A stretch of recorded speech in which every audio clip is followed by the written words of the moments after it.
wala nang impeachment na mangyari. Kasi nakita po sa Senado mga par na walang basihan kung bakit mapa-impeach si Sara Duterte. Kasi yung ginagawa ng mga congressman. So magandang araw po sa ating lahat. At sa mga subscribers natin dyan, pasensyahan po ninyo ako na muling magtagalog po tayo ngayon. Kasi may nanonood naman sa atin na mga Tagalog para maintindihan po nila yung sinasabi natin ngayon. Magandang araw po sa ating lahat at lalong-lalo na sa mga supporters natin, sa mga subscribers natin, sa mga viewers natin dyan na hindi pa nakapag-subscribe, paki-subscribe naman mga para palagi po kayong updated sa mga video reaction natin. So ngayon mga par, tulad ng sinasabi ko sa mga nakaraang video natin na ay talagang yung impeachment ni Sara Duterte talagang mapunta lang po sa basurahan.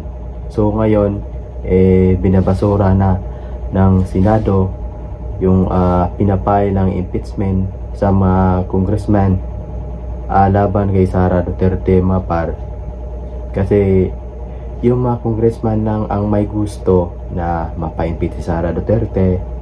At sa mga nagdadasal dyan na mapa-impeach si Sara, tanggapin po na lang ninyo lahat na wala nang impeachment na mangyari. Kasi nakita po sa Senado mga par na walang basihan kung bakit mapa-impeach si Sara Duterte. Kasi yung ginagawa ng mga congressman pang politika lang po yun at walang basihan na mapa-impeach si Sara Duterte.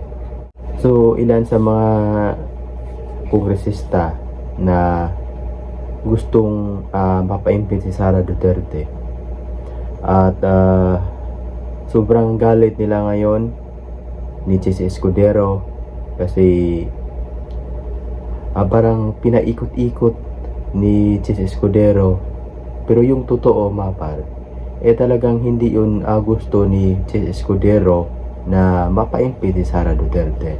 Kaya ginagawa lang niya na parang pinapaikot-ikot lang. Pero ang totoo naman hindi naman gusto ni Chis Escudero na mapa-impeach si Sara Duterte. Kasi nakita ni Chis Escudero na yung ilang mga senador pumapanig kay BBM na gustong mapa-impeach si Sara Duterte. Nakita po ni Chis Escudero na hindi po sila nakabalik sa Senado kasi natalo po sila sa nakarang eleksyon. At kaya nakita ni Chis Escudero na pag siya ay tutol sa impeachment ni Sara Duterte, ay yung mangyari sa mga ilang senador na natalo, baka mangyari rin sa kanya mapat.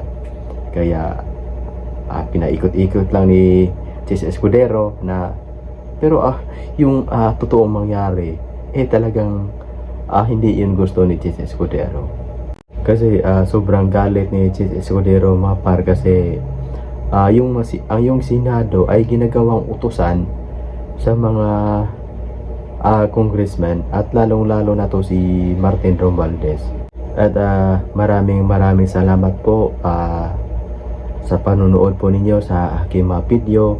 So at palagi po kayong ma-update sa ating mga video.